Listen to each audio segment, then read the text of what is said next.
nos vamos a conectar directamente con el doctor Alfredo Palacio, expresidente de la República. Con él vamos a hablar sobre cómo enfrentar el nuevo repunte de COVID-19 en este país. Doctor, un gusto tenerlo aquí en el programa Los Especialistas de Ecuador en Directo. Buenos días, distinguidos periodistas. Les agradezco infinitamente su invitación. Los saludo a ustedes con todo respeto y a través suyos con todo mi afecto al pueblo del Ecuador, a través de sus prestigiosas ondas. Muchísimas gracias, doctor, de nuestra parte también, primero por aceptar la entrevista. Le voy a dar la posta a mi compañero Gustavo Jiménez para que empiece este diálogo. Gracias, Jaime. Doctor, buenos días. Bueno, primero, hace pocos momentos hemos estado... ¿Cómo está, doctor? Hace pocos momentos hemos estado hablando de algo muy interesante porque el país habla solamente del tema del fútbol y me imagino que a usted también le debe haber interesado ese triunfo de Ecuador. ¿Qué le pareció el triunfo de Ecuador, de la selección ecuatoriana? Muchísimo. Me perdí un poco de goles porque desgraciadamente estaba trabajando, pero alcancé a ver algunos de ellos. Ese quinto gol me impresionó muchísimo. Sí, por supuesto. Ustedes también, ¿verdad? Sí, por supuesto. En sí el Ecuador pues está dando buenos resultados en el deporte y usted como un exmandatario pues sabe muy bien que el deporte ecuatoriano ha tenido pues sus altos y bajos, especialmente en tema de apoyo económico por parte gubernamental y en otros casos también por un sinnúmero de circunstancias que se presentan. Pero hoy en día tenemos atletas como Carapaz, como nuestra compañera riobambeña que ganó en Colombia, también Jonathan Narváez que ganó en España y ahora la selección ecuatoriana. En todo caso, pues ese logro se lo lleva cada uno de los ecuatorianos dentro del corazón. Sí, muy dentro del corazón y muy merecido. Creo que debemos empezar a expandir un poco este orgullo que tenemos por los ecuatorianos. Tenemos muchos jóvenes ecuatorianos científicos triunfando en el exterior y todavía no se los conoce lo suficiente. Pero ya podemos hablar de eso más adelante. Por supuesto. Muy bien, doctor. Vamos a hablar del tema de la prevención de esta enfermedad o esta pandemia que nos tiene sometidos a muchos en el miedo. Y hay otros que han perdido el miedo porque se han relajado totalmente y las consecuencias se están viendo en un posible rebrote o aumento de los casos de COVID. ¿Cómo ve la situación? ¿Cómo se está manejando desde el gobierno actualmente este tema que preocupa no solamente al Ecuador, sino al mundo, pero que en particular a nosotros ya nos está afectando? Sí, bueno, lo podemos analizar desde varios puntos de vista, antropológicamente, socialmente, económicamente. Efectivamente, creo que muchos han perdido el temor y el respeto que merecían por divertirse o por tener uniones. Pero mucha otra gente no. Mucha otra gente es el hambre, el intentar no morirse de hambre aunque se muera del COVID, es que nos ha llevado a romper algunas reglas. Tenemos que ser comprensivos con nuestros conciudadanos. No estábamos ni social, ni científica, ni médicamente preparados para una epidemia. Y créame, la que se viene es peor, va a ser peor. No mismo el COVID, porque de eso no lo sabemos todavía, pero el COVID sí va a dejar secuelas. Un proyecto de investigación que yo voy a empezar ya lo tengo casi programado. Ahora yo estoy trabajando en Manta, trabajando en investigación en insuficiencia cardíaca. Pero empezamos a notar que el post-COVID produce un síndrome de fatiga crónica. Y no lo sabemos bien por qué. Puede ser porque compromete pulmones o compromete corazón o cerebro. Esa investigación la voy a empezar ya junto con Universidad de Miami, con Universidad de Guayaquil, que es la UES, y con el Hospital Cardiocentro de aquí de Manta. El proyecto de la Universidad de Miami es 40.000 pacientes. En la UES nosotros tenemos 3.500 muestras de RNA positivo del microorganismo. 3.500. Solo tenemos que recuperar algunos de esos pacientes. En Manta queremos llegar a convenios con algunos hospitales para reunir y saber qué es lo que va a pasar en el post-COVID, porque creo que nos va a dejar secuelas de insuficiencia cardíaca y otras insuficiencias.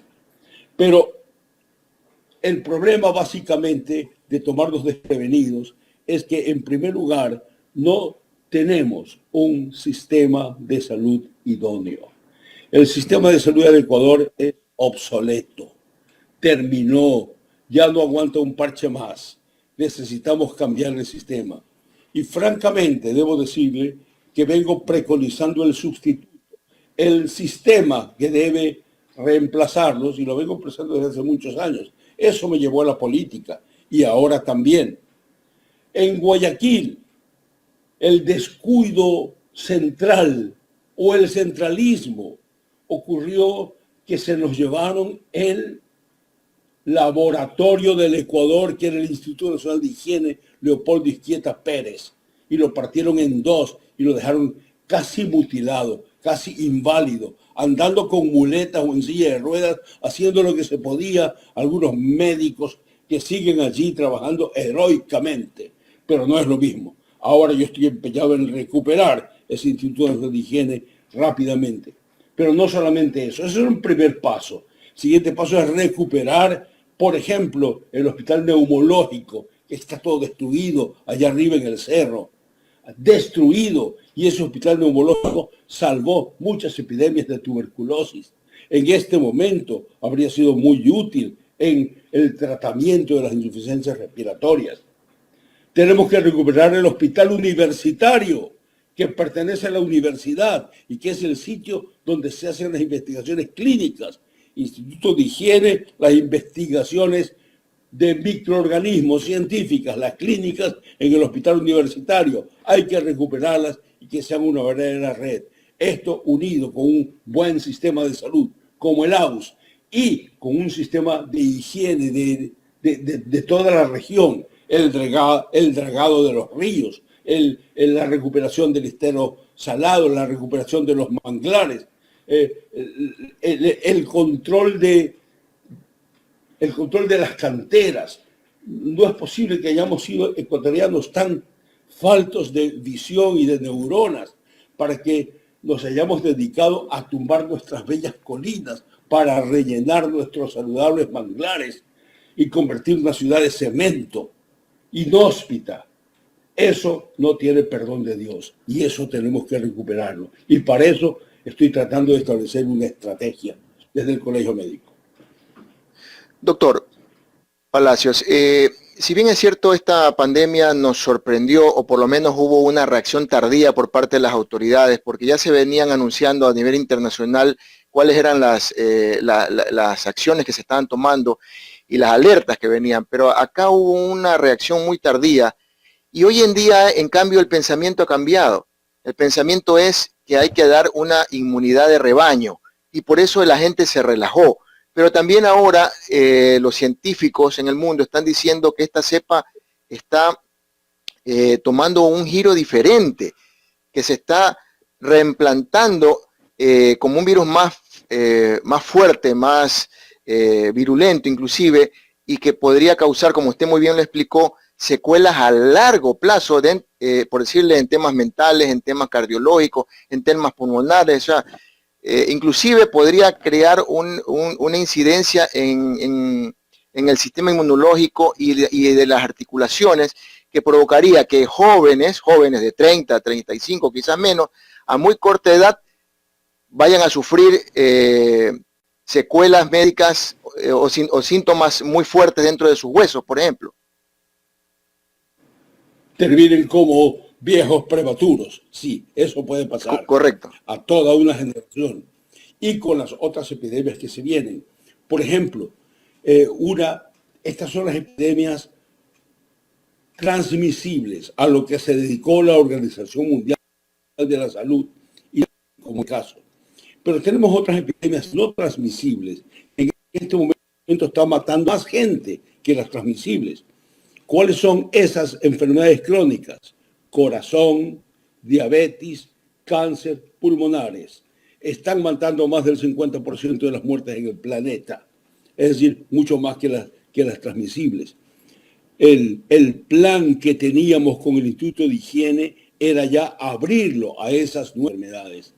¿Sabía usted, no sé si le comenté esto, en la región la mortalidad por infarto cardíaco bajó totalmente, excepto el Ecuador. El Ecuador subió entre el 2012 y el 2016, subió la mortalidad. ¿Por qué? Es un gran interrogante que tenemos que investigarlo científicamente para controlarlo. Es decir, la tarea es inmensa. Nos tomó desprevenidos porque no tenemos un organismo sincronizado, armónico, un cuerpo de salud. Un cuerpo de salud es donde usted tiene al médico setentón de gran experiencia en el vértice y tiene la fuerza de la juventud a la que se amanece en los laboratorios, en los hospitales, en las salas y está estudiando permanentemente, pero siempre en comunicación como una red. En ese caso, créame, con una base de una atención primaria de salud, habría sido muy sencillo que un médico recién graduado en atención primaria de salud, que es una especialidad muy respetable, pero ese individuo podía reconocer a ese joven que llegó con tos, estornudando, dolor del cuerpo y fiebre, y le cuenta que el papá se desembarcó de Europa hace 4 días. Ese momento usted tenía todas las pistas para detener una epidemia, pero podías tener la pista, pero ese joven no sabe quién llamar, porque no es una red, no es un sistema de salud del que existe, no es todo un cuerpo piramidal que es el que aspira al aseguramiento de salud. El momento en que tengamos eso, podemos hacerle frente a todas las epidemias que vengan, pero ya no solamente a prevenir las enfermedades, sino a promover la salud, a hacernos fuertes, a hacernos un poco más inmunes. Que ahora podamos tener una inmunidad de rebaño, no lo sabemos. Eso es muy discutible. No sabemos. El coronavirus es también un coronavirus, pertenece al grupo que produce el resfriado común. Y el resfriado común hay que hacer vacunas nuevas cada año, cada 6 meses, porque muta demasiado. Y no sabemos si este coronavirus se va a comportar igual. Es decir, si la vacuna que vamos a tener va a ser para siempre o tendrá que vacunarse para siempre. Si ya le dio el COVID, si realmente quedará inmune o podrá reinfectarse con menos fuerza, con igual fuerza o tal vez con más fuerza. Todavía no lo sabemos. No soy especialista, pero trato de mantenerme al día leyendo lo que los especialistas del área lo trabajan. Muy bien, doctor. Vamos a continuar con Jaime de la Cruz en estudio, que tiene más inquietudes. Gracias, doctor. Gracias, Gustavo. A usted. Doctor, usted como cardiólogo le hago una pregunta un poco curiosa. ¿En este año ha subido o bajado la mortalidad por infarto? No lo sé en este año, porque no tenemos las estadísticas todavía. ¿Por qué le digo esto? Perdón que le interrumpa. ¿Por qué le digo esto? Claro. Porque sabemos o hemos leído de que esta enfermedad del COVID ataca al corazón. Por eso va la pregunta. Altamente probable, y esa es mi investigación, el protocolo que estoy desarrollando ahora junto con Universidad de Miami y junto con la UES de Guayaquil,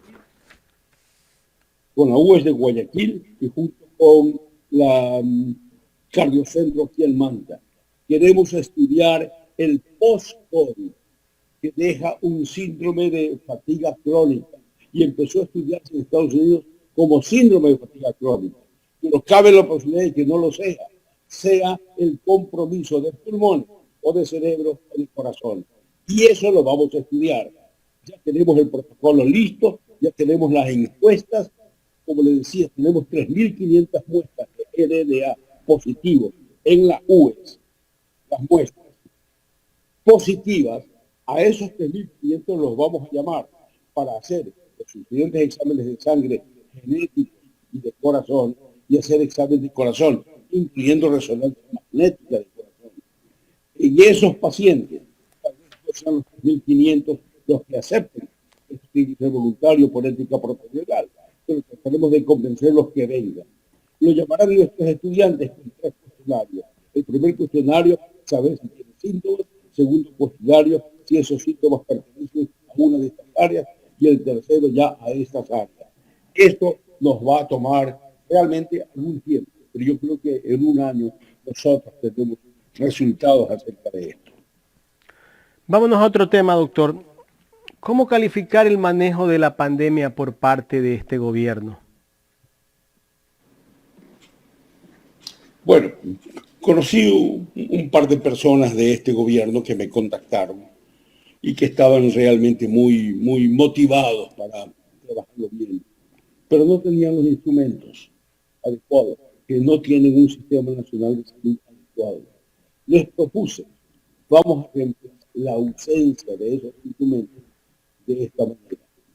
Tienes en Guayaquil, por lo menos, una mesa científica de primera categoría, con científicos distinguidísimos, el doctor Washington Alemán, el doctor Pancho Andino, algunos otros doctores muy importantes del Instituto de Higiene, Luigi Martínez, algunos científicos de primera, pero sin capacidad política. Ellos podían hacer descubrimientos científicos, pero de allí no podían sacar la política de salud que tenía que implementar. Esto tenía que ir a la burocracia del Ministerio de Salud, donde la cosa empezaba a dar cuenta de que quedaba. Yo les propuse, vamos a crear un consejo cantonal de salud. Ahora, un consejo. Involucremos gente que sabe y gente que tenga peso político, y que el gobierno le dé la autoridad para tomar las medidas políticas de salud que debían tomarse a partir de las informaciones que la mesa científica produjo. Inicialmente fue aceptado tanto por el vicepresidente de entonces, Otto Scharnwald, y con mucho entusiasmo, y también por el ministro de Salud. Sin embargo, por alguna razón, o por alguna otra orden o contraorden, eso se quedó allí y no siguió funcionando. Pero eso habría sido una solución. Ahora, el momento en que no tenemos el instrumento de un sistema de salud adecuado. Doctor, ¿el sistema de salud está preparado para enfrentar un repunte de COVID que ya lo estamos viendo y que sigue creciendo esto? Siguen creciendo los casos de COVID en todas las ciudades del país, no solamente en Quito y Guayaquil. Sin que lo comprendamos con claridad de por qué. Han subido, me parece que leí en el periódico hoy día de 180.000 a 182.000, algo así. Y aumentando la mortalidad, una mortalidad bastante importante. Pero la cuestión es que debemos no solamente prepararnos para tener los buenos respiradores, los buenos especialistas, que sí los necesitamos, para eso, por ejemplo, el neumológico, el Instituto de Higiene, pero necesitamos ir a estudiar, hacer estudios en la población general, en la población, estudios donde vayan realmente brigadas médicas capaces de reconocer la posibilidad de que existe un hundido de una nueva epidemia o de rebote de epidemia. Porque nosotros no sabemos el comportamiento de este virus en un rebote. No lo conocemos. Desgraciadamente, tengo que insistir, no solamente no estamos preparados para un rebote de esta epidemia, no estamos preparados para otras epidemias de las cuales no hablamos todavía. La epidemia de insuficiencia cardíaca, créame, amigo periodista, es impresionante y va a ser devastadora. Imagínense el paciente que en la edad de 40 años o 50 años, es decir, en plena edad productiva, sufre un infarto, sufre una insuficiencia cardíaca, es salvado de un infarto, pero quedó con insuficiencia cardíaca.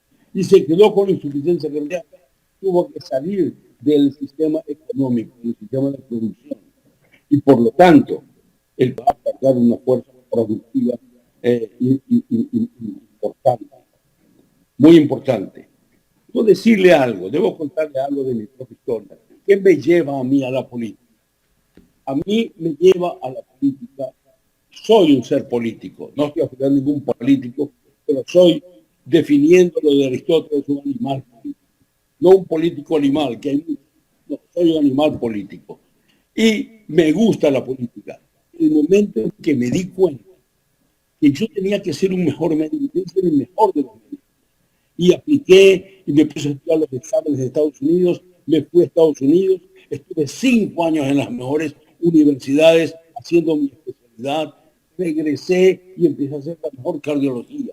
Los jóvenes me buscaban e hice el Instituto de Cardiología con muchos jóvenes, hasta que me di cuenta que hacía la cardiología más excelente que usted pueda pensar, pero era elitista, era un grupo muy pequeño. Normalmente usted quiere tener dos coordinadas, una coordinada donde cubre toda la población y otra coordinada de la alta excelencia. Quiere estar acá en 100% de cobertura con la más alta excelencia. ¿Qué es lo que hacía mi instituto de cardiología? Cubría una población muy pequeñita, con alta excelencia, y eso no es lo que perseguíamos. Por lo tanto, si yo quería llevar esta estrella de la excelencia al 100% de la población, yo ya estaba hablando de política. Y hablar de salud ahora es hablar de política, solo que al más alto nivel. Eso me lleva a la política. Y con eso creo que triunfamos, creo que nos dio el triunfo ese discurso. Así lo decían los movimientos sociales. Pero llego, primera sesión de gabinete, después que ganamos, en primera vuelta, en primer lugar, y luego en la segunda vuelta también. Pero llego a la sesión de gabinete, el presidente no discutía conmigo este asunto, pero sí lo discutía con un hombre muy inteligente que es el doctor Mauricio Pozo. Él me decía, es que, vicepresidente, nosotros no podemos darle lo que usted necesita para la cuestión social que demanda hasta que no tengamos un florecimiento económico. Primero el florecimiento económico y de ahí va a derramarse la plata hacia abajo, hacia la cuestión social. Parecía categórico. Pero yo traté de ser categórico en mi respuesta. Y decía, mire, un ecuatoriano ignorante, enfermo y no protegido jamás producirá un florecimiento económico en un país. Por lo tanto, tiene que dedicarse a él antes que nada. Pero no había. Entonces empecé a preguntarme cómo es posible que un Ecuador que viene del banano, del café, del cacao, de los camarones, del petróleo, ¿cómo es posible? Las flores, ¿cómo es posible que no tenga crecimiento económico, por lo menos para invertir en la salud de su gente? ¿Cómo es posible eso? Entonces empecé a hacer descubrimientos increíbles. Descubrí que los contratos petroleros eran ignominiosos. Repartían 82% para la transnacional, 18% para Ecuador. Y tenía que venir un cardiólogo, un mediquito, que no tiene partido político, a descubrir eso y hablarlo. Y antes no lo decía nadie. ¿Cómo es eso posible? Y empiezo a descubrir otras cosas. Empiezo a descubrir que el presupuesto de la nación no podía subir más allá del 3.5%. No podía subir. Si subía el precio del petróleo, eso era un excedente que no entraba en el presupuesto, se iba a otra parte. Y aquí en el presupuesto ya habíamos pagado 40% de deuda externa, con otras desembolsos de 40% de nueva deuda externa. Es decir, prestábamos para pagar, pero todo el excedente iba al FEIREP. Y el FEIREP a su vez recibía todo el petróleo de crudo pesado. Eso era un tuco, una bola de dinero, de nuestro dinero, que se iba para recomprar deuda externa anunciada. Ya tenemos 100 millones, vamos a comprar. Esto, por supuesto, se apreciaba. Lo cambié al FEIREP, tan pronto empecé el gobierno. En los primeros 3 meses lo cambiamos al FEIREP. Pero no solo eso. Eso era repartir la misma plata, repartirla mejor, los mismos dineros que teníamos. Necesitamos más dinero. ¿Dónde estaba ese dinero? En ese 82% que se llevaban las transnacionales. Había que cambiar esos contratos. No se podía. Me acusaban que yo iba a terminar con la estabilidad jurídica de este país. La exterminaba. Nadie va a confiar más en nosotros. Decidí no tocar los contratos hasta que se terminen. Pero sí cambiar la ley. Y la cambié. Sí, vamos a pagar esa ignominia de 82-18, pero al precio del barril del petróleo que se firmó. Se firmó en 15, 12.50 era para ellos, y allí reconocían hasta ganancias justas, y 2.50 para Ecuador. Hasta ahí lo mantengo. Pero sube $1, ese $1 que subió ya se reparte de una manera distinta. Y yo sin saberlo, porque yo no soy un especialista, ni en economía, ni en petróleo, yo dije, no menos del 50% de Ecuador. No sé si me quedé corto, pero puse no menos del 50%. Cuando yo subo a la presidencia estaba en 60%. Es decir, la cantidad que se llevaba era inmensa. Lo cambié.